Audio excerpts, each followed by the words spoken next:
Le ministre d'État, ministre de l'Intérieur et de la Sécurité, le ministre de la Construction et le ministre de la Solidarité, de la Femme et de la Protection de l'Enfant à Yopougon-Koprim, quartier en bordure de canal, pour s'imprégner de l'ampleur des dégâts causés par les dernières pluies qui se sont abattues sur le district d'Abidjan.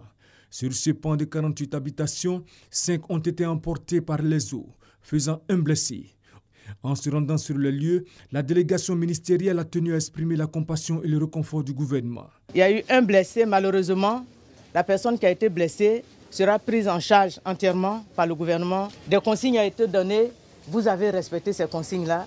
Et je crois que c'est le respect de ces consignes par vous qui a fait qu'il n'y a pas eu de perte en vie humaine. Je pense que le bien matériel, il peut se reconstituer. Il y a des mesures à prendre et surtout lorsque l'ONPC vient donner des informations sur les consignes de sécurité à respecter, il faut les respecter. Au niveau de l'aménagement du canal, déjà un projet d'un coût de 5 milliards est en cours pour traiter le canal. Cet événement vient nous montrer l'urgence d'engager les travaux. Le président Alassane Ouattara nous a demandé de ne pas laisser les familles en difficulté sans soutien.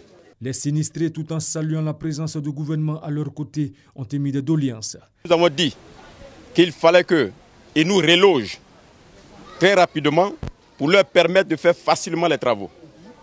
Et puis de permettre la sécurité de la population parce que nous avons beaucoup d'enfants. De l'autre côté de la cité, une 60aine d'habitations sont en sursis. Le gouvernement appelle donc les populations à quitter ces sites à risque.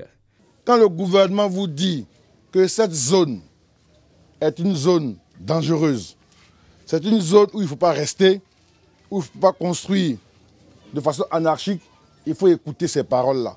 Très rapidement, nous allons vous dire ce qui est prévu. Le gouvernement va débloquer une enveloppe globale pour venir en soutien à toutes les familles en difficulté. La cité Yopougon-Koprim fait partie de la deuxième tranche de Niangon. Elle a été construite entre 1992 et 1993.